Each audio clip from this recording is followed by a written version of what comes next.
And thank you all for your interest and for attending this session, and also obviously to Disaster Ready Initiative for organizing it. The Sphere Handbook in Action e-learning course has been developed over the last year. And as George pointed out, it has been an intense, creative, and also a very inspiring process. Over 80 subject matter experts have contributed to it, and we piloted 3 versions and reviewed them.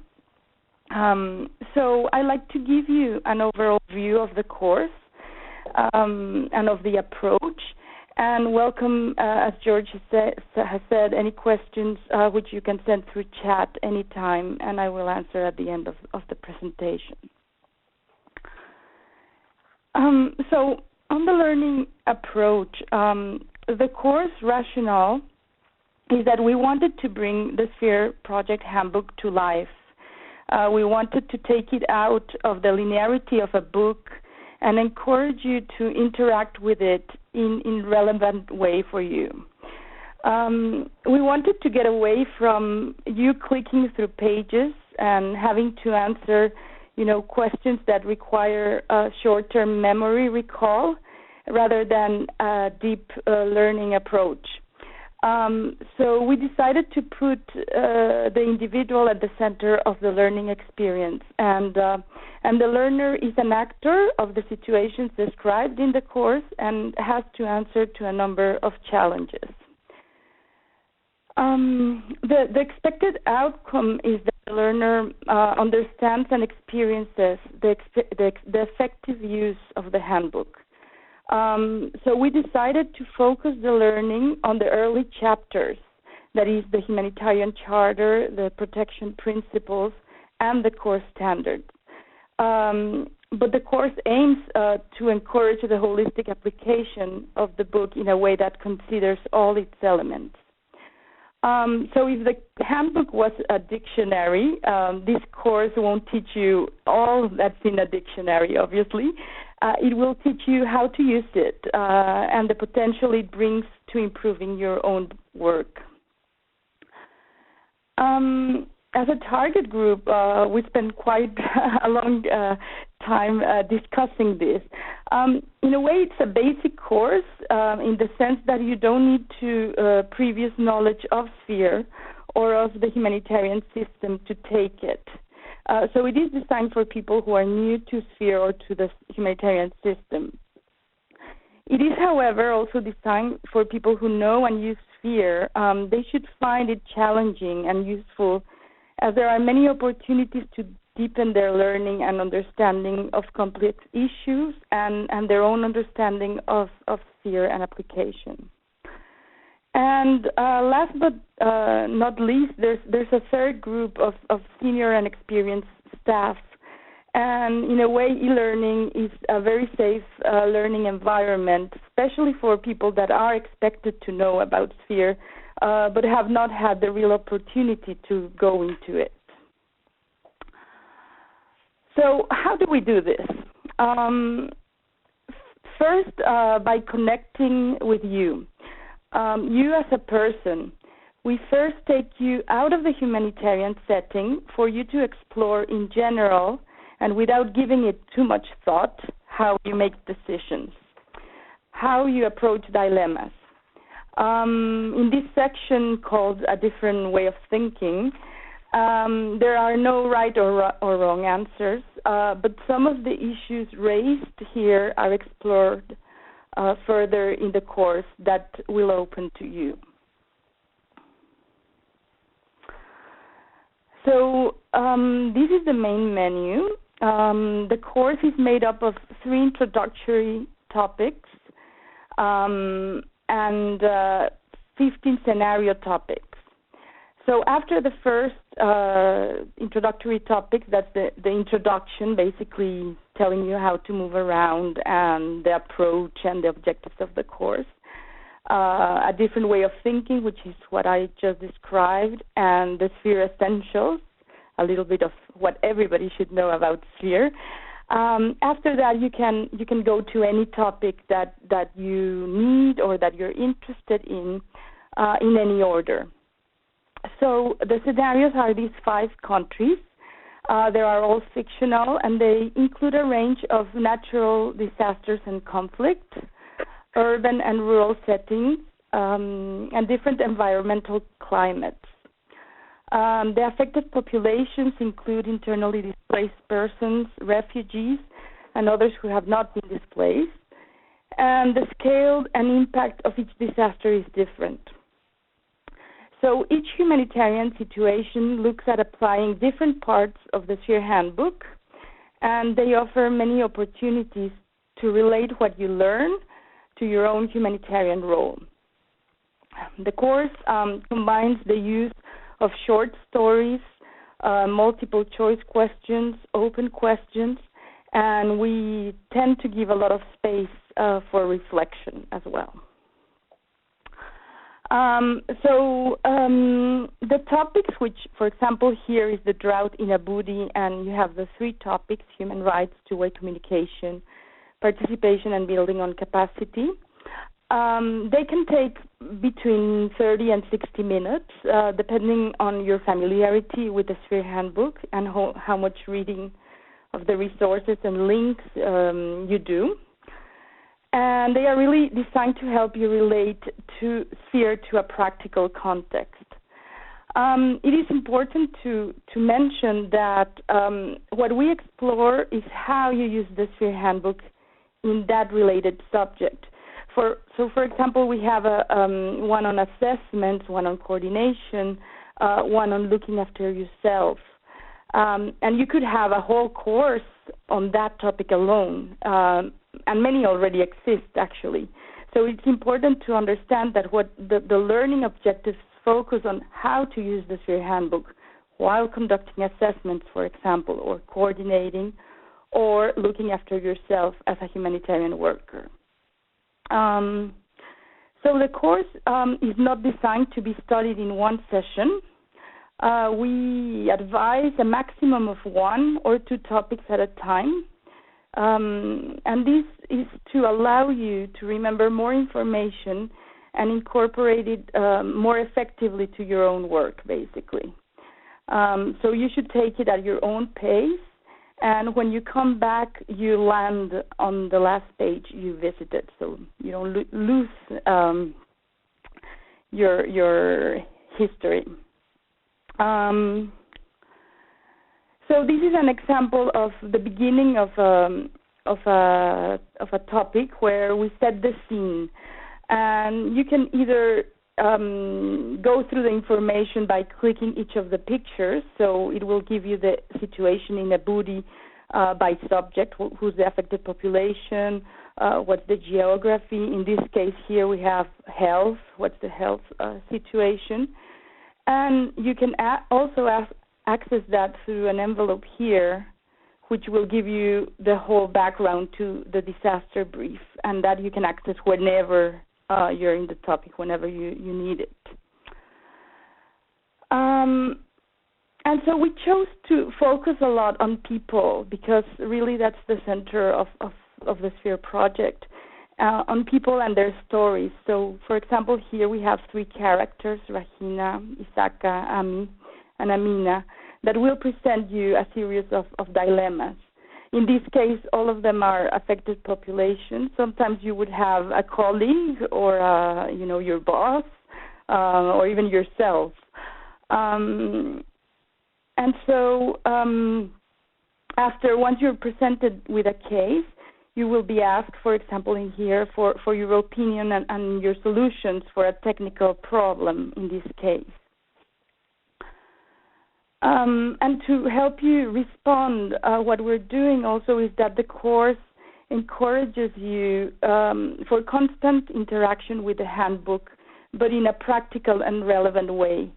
So you have the links here to the handbook, and actually what it does is that it opens a link panel which actually gives you the parts of the handbook that will help you that relate to the question that you're working, or with the dilemma that you're being asked to solve. And so you don't have all the standards, not even all the indicators or key actions. You have, it's like a concentrator of what you need as a learner at that time, at that moment. You can also always access the whole handbook as a PDF, but basically what we designed is that you have that links panel so that it's always in a relevant way that you find the standards.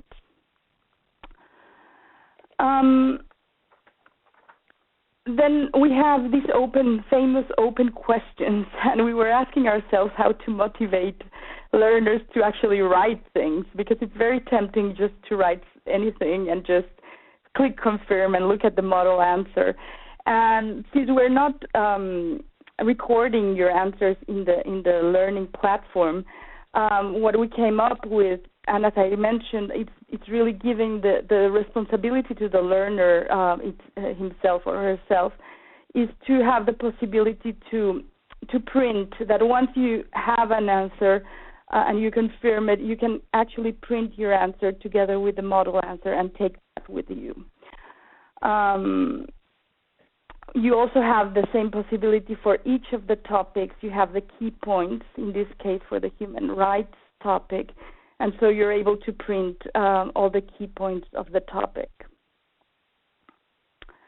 Now, as I mentioned before, there are many opportunities to make notes and reflect on your own experience in the course. In each topic, you have this kind of reflection and note-taking screens, and they basically raise questions that will help you relate what you learned to your own humanitarian context. These notes, you can record them on a template that's given to you, and they are basically for personal use or for further use in other trainings or meetings. At the end of each scenario, you have a self-check point. And as I mentioned, you can take the topics in whichever order you want. So it's only when you finish the 3 topics of a given scenario that you can do your self-check. And again, we with the learning company, but also the subject matter experts, we went back and forth with this and said, well, do we want to, do little tests that we assess people right away? What do we do? And we actually decided to, again, leave it with the learner and say, well, after taking all of these subjects and topics, we give them a task. And we basically ask if you have the competence to carry out this task successfully, and if you have the confidence to do so. So in a way, it's a self-assessment. It isn't a test.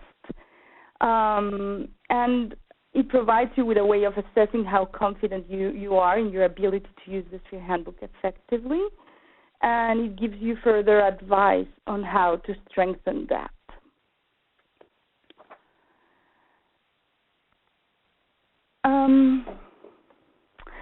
So beyond e-learning, the course allows for several uses to strengthen learning in a practical way. So, for example, as a manager, you may ask your team to complete a given topic because it is particularly relevant at the time. For example, accountability to affected populations. And you can ask them to bring their own notes on the subject for further discussion and or to see how to improve your program. For trainers, in a face-to-face workshop, you may ask participants to complete the course as a prerequisite. That way you know more or less the level that everybody will have. And you could also, for example, use the self-checks I just showed, the tasks themselves, to do them in the face-to-face workshop. This e-learning may be of particular benefit to those who see or use the Sphere Handbook mainly through the technical or quantitative indicator lens.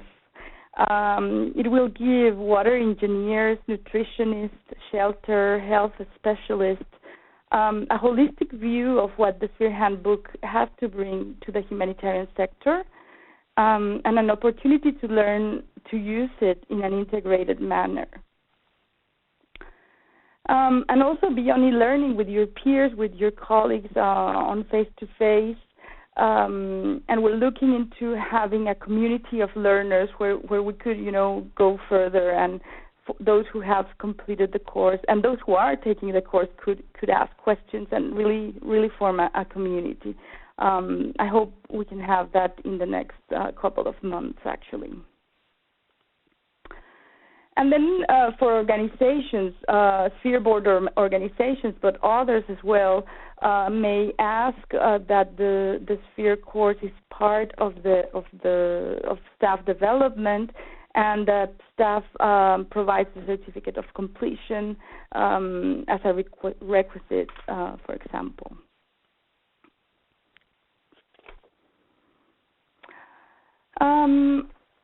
So just going on practical issues, access.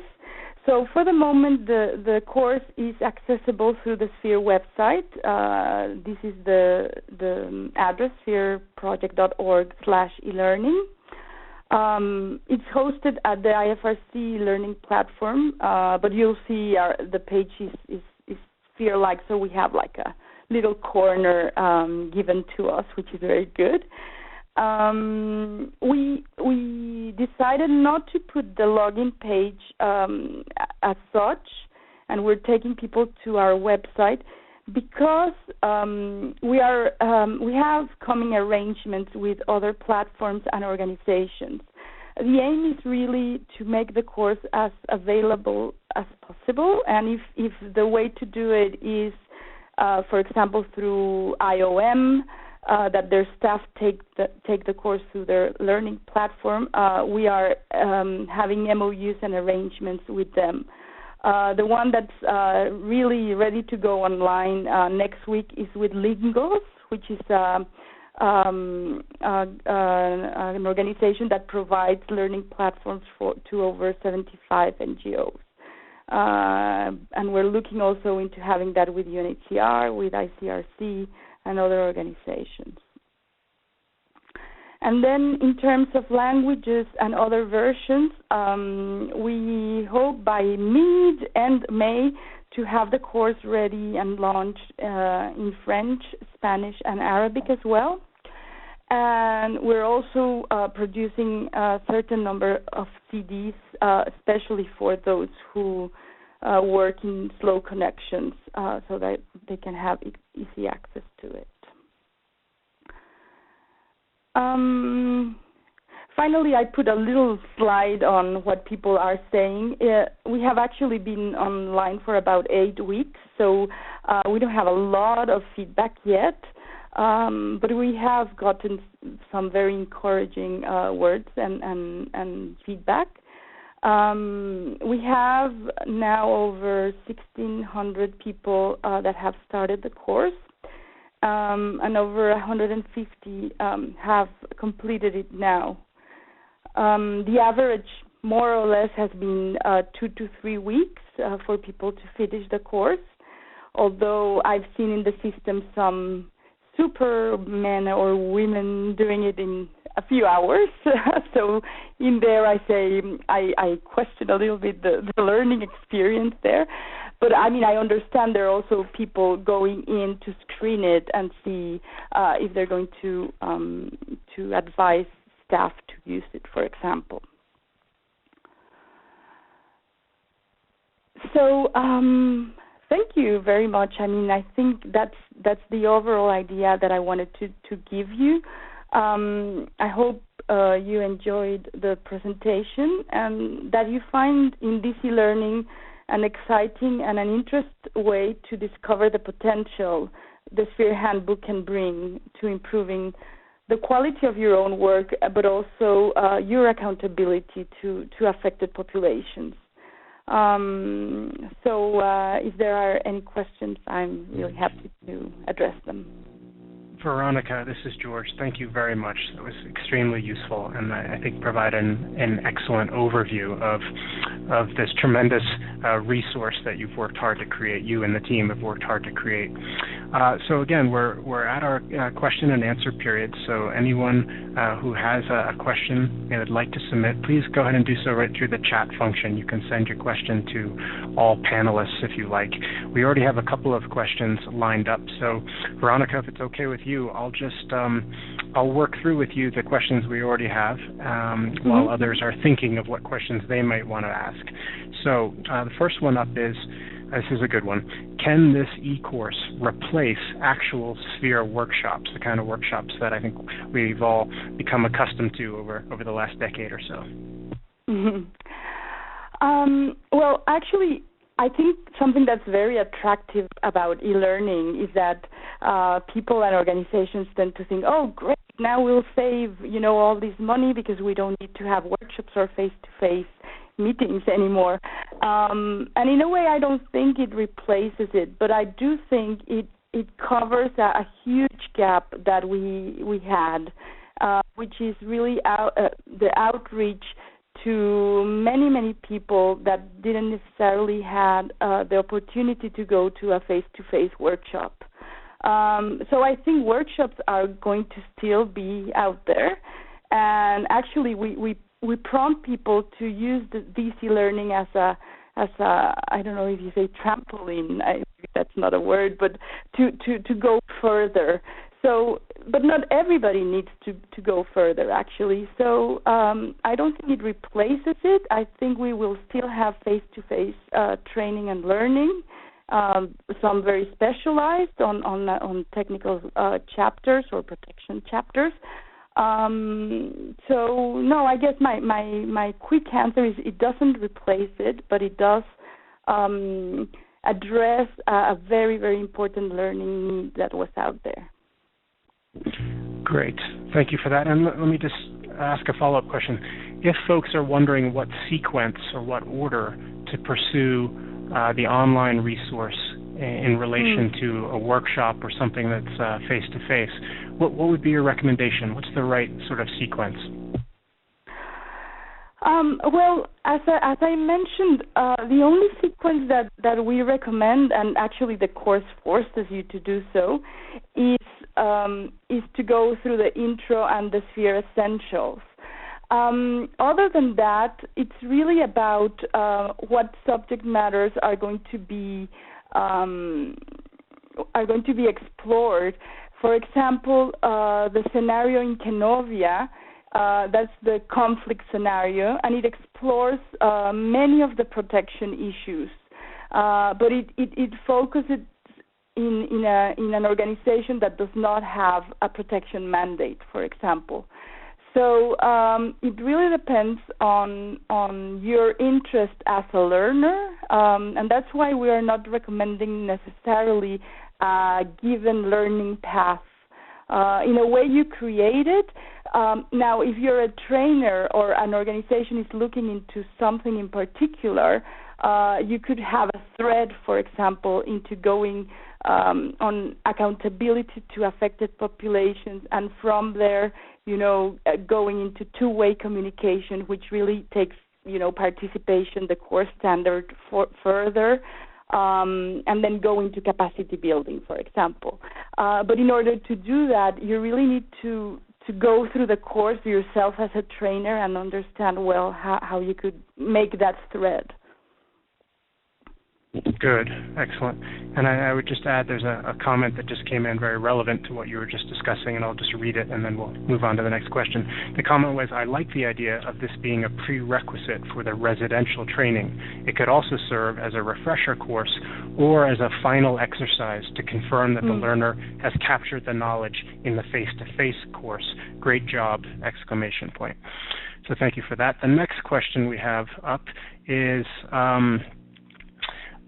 well, there's actually 2 or 3 people have asked again to clarify how long you think the course should take, and then also whether or not it can be taken in chunks or, when time is available as opposed to one sitting. And I know you addressed that a little bit earlier, but if you could clarify again, that might be helpful. Yes. Okay. So To be honest, we started saying, oh, each topic will take 30 minutes and we'll do it like very sharp and easy and fast. And then when we were testing it during the piloting phases, users were saying, well, it actually took me, an hour. There were people saying, this one, it really took me, an hour and a half if you really want to write the notes and reflect on them. So in that sense, the course as a whole could take between, I would say, 6 hours to, up to 15 maybe. As I say, depending on how many notes you take, how deep you go into it. What's nice about it, I think, is that you can, you could do a superficial run of a topic, and then you could also come back and say, okay, no, I need to look into, the standards well and read them and understand them. So we definitely push for people to take it at their own pace, and obviously to take. That's why we didn't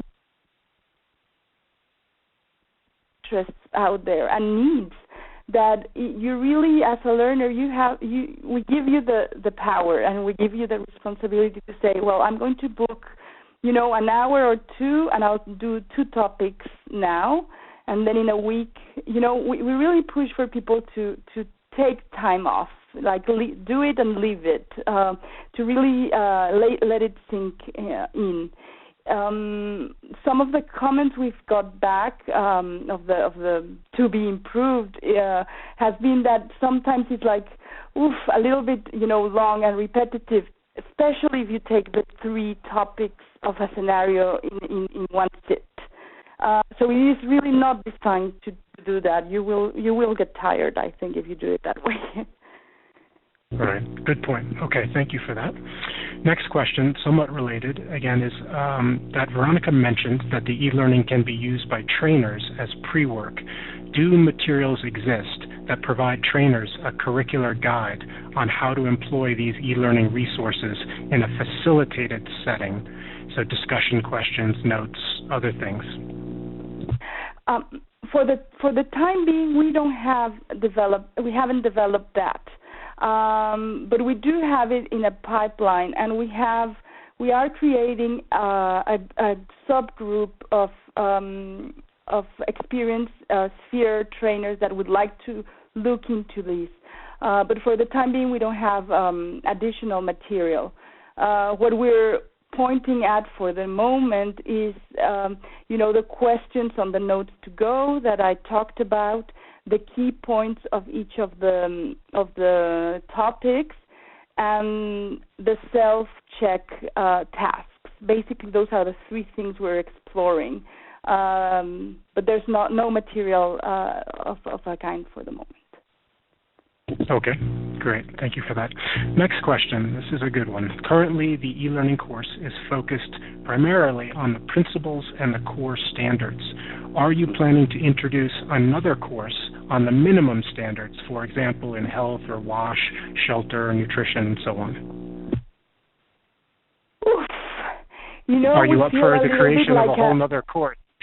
like a mother that just had a baby, and you're asking, when are you having the next one? No, but to be honest, I think it's important to know that even if that's the focus of this e-learning, you will find in each of the topics the relation, because Sphere in reality, its great value is the technical sectors. So for it to actually make sense, you need to have, how does this look in practice? So inside the topics, you will find examples on shelter, on food security, on WASH, on health. But it's a very good question. I think it could be we could do modules, like more technical modules that could plug into the e-learning. For the moment, there's no plan to doing so. Okay, excellent. Well, speaking of the birthing experience, we have a somewhat personally oriented question, and that is, if you started developing the course today with hindsight as your guide, What would you do differently? What is the most important thing you yourself have learned about developing an e-learning material through this experience? Wow. What would I do differently? Well, to be honest, the first thing would be to budget twice the time that we did. I think we did pretty well in time, but I didn't realize what a titanic task this was. And I think the other thing that's very important is to get very, very good partners. And by that is obviously the developers and also the whole team of subject matter experts. And in that, and what I mean by scheduling and timing, when you have so many subject matter experts, you really need to, and very busy and very important people, you really need to facilitate them giving you information. So I think honestly, I think we did pretty well. But that's where we would have lessons to be learned and to share as well to others. Is how you facilitate, this doctor or this expert in capacity building, having the time to look at exactly what you need and giving you the examples and really facilitating that information flow and making it easy for the expert, but also for you as a manager of such a project. Good, thank you for that. We have a question from a gentleman from a university in Italy, and the question is, we would like to include the Sphere e-learning in our web courses about humanitarian and disaster medicine. What are the next steps? Do we sign an MOU? Essentially, I think our questioner is asking for guidance on what to do next. And Veronica, before you answer that question, let me just remind folks that on the screen they're looking at now, I believe we have an email address. Do we have your email address up there? No. No, I didn't put it. Okay. Well, maybe you'll smart. tell us that as part of your answer, because I think this questioner and perhaps some others are going to want to follow up with you directly. So take it away. Yes, I could write the email. Well, you have the invitation, so it's veronica.fubert@sphereproject.org, and I think definitely we need to follow that up. I don't know what happened with the e-learn here. Sorry. So one more slide backwards, Veronica. There you go.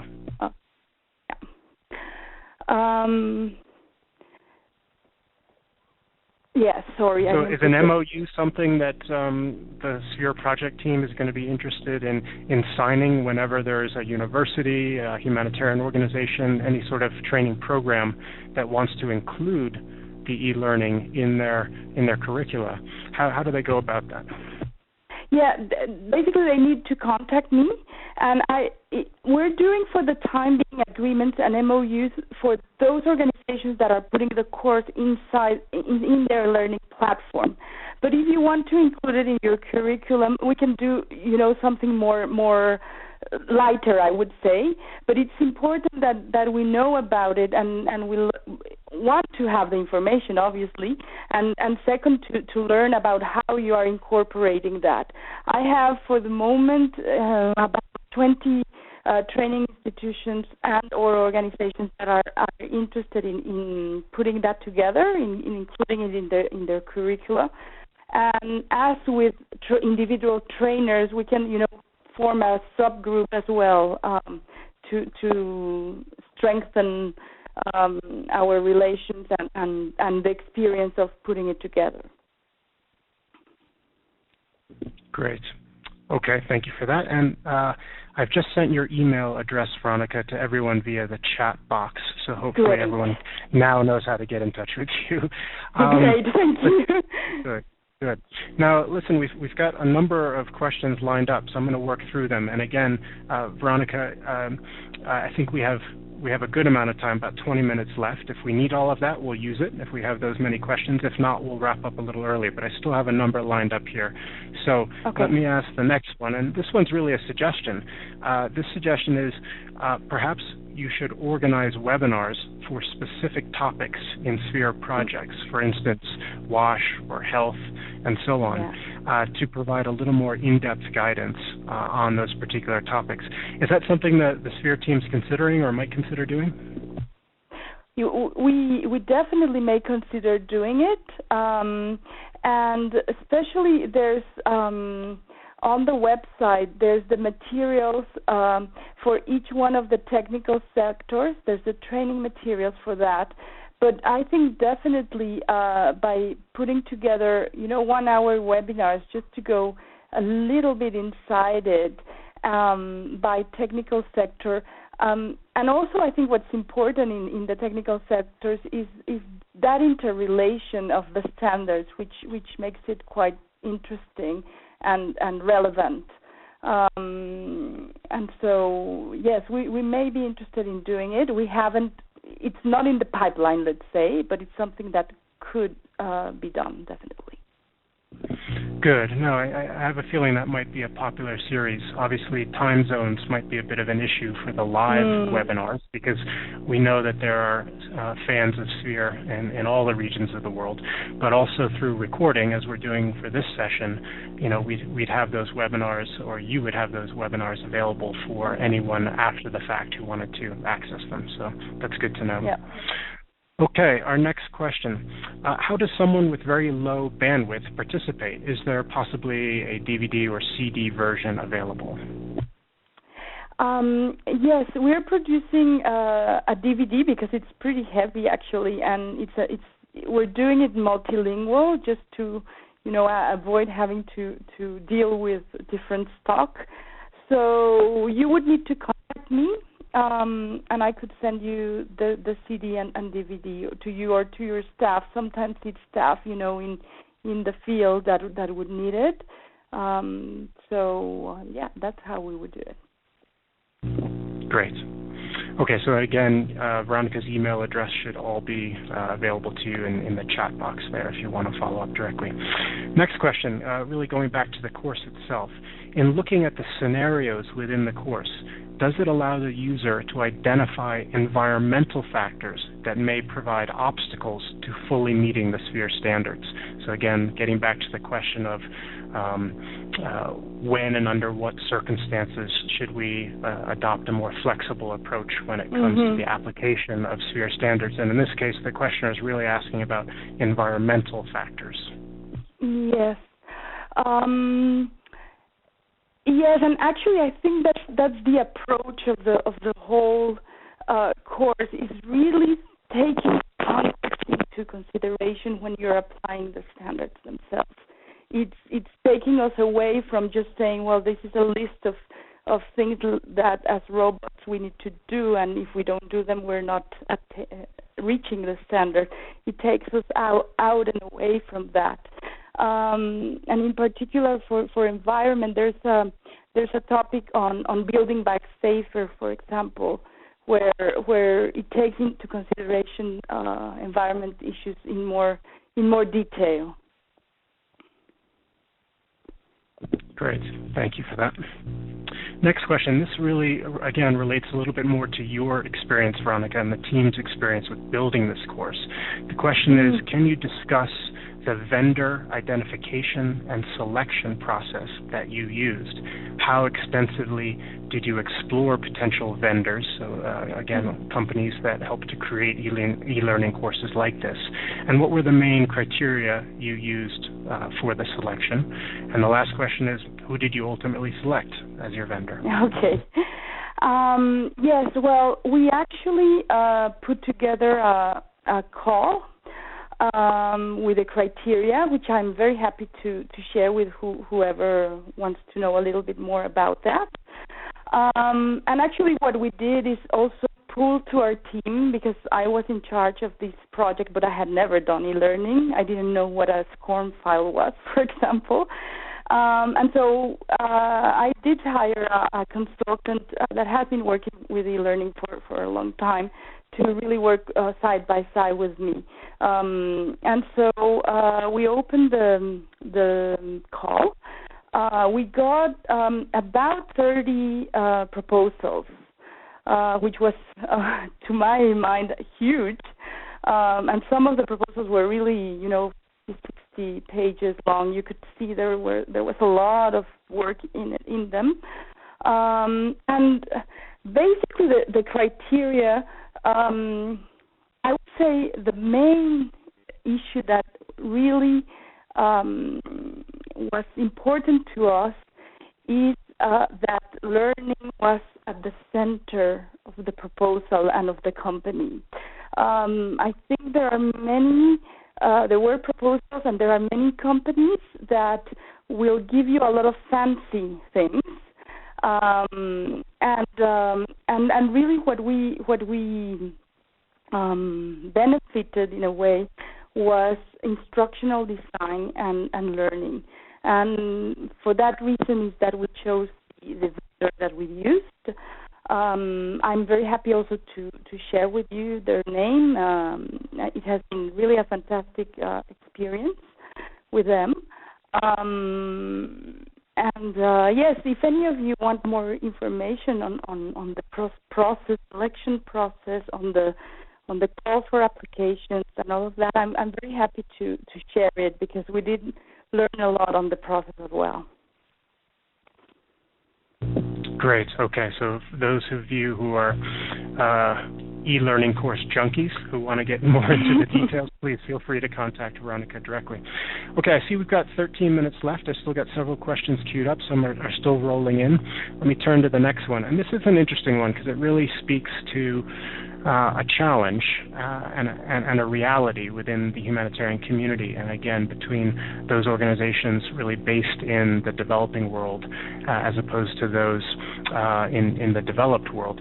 And the question being asked is, how do we transform the knowledge and skills, I should say, how do we transfer the knowledge and skills to local NGOs, which of course play a key role in implementation, of course.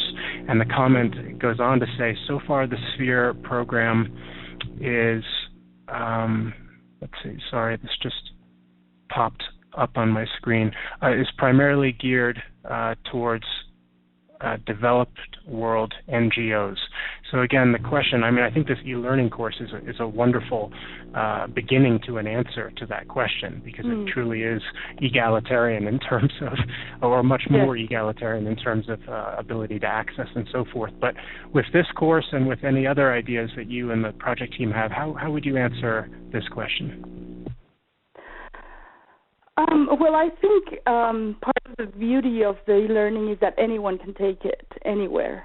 And actually, when we first advertised that this was coming, I got a lot of emails, for example, from Red Cross, Red Crescent volunteers in many, many, many parts of the world saying, can I take this? What is the requirement? And people very used, to having to fill up forms and have a boss or an organization stamping the things for them. So in a way, this is giving access not only to smaller organizations, but also staff within larger organizations that don't necessarily have access to such trainings. So I think that is one of the beauties of the accessibility of something like that. So what we also try to do, and you'll see, the course does not have a lot of audio, but we try to keep it, as easily technically as possible. We hope that it's user friendly. In the language, we also we strive to have simple English for people who come to it as a second language. And then the third thing was to have it translated, which was also a titanic task, into French, Spanish, and Arabic.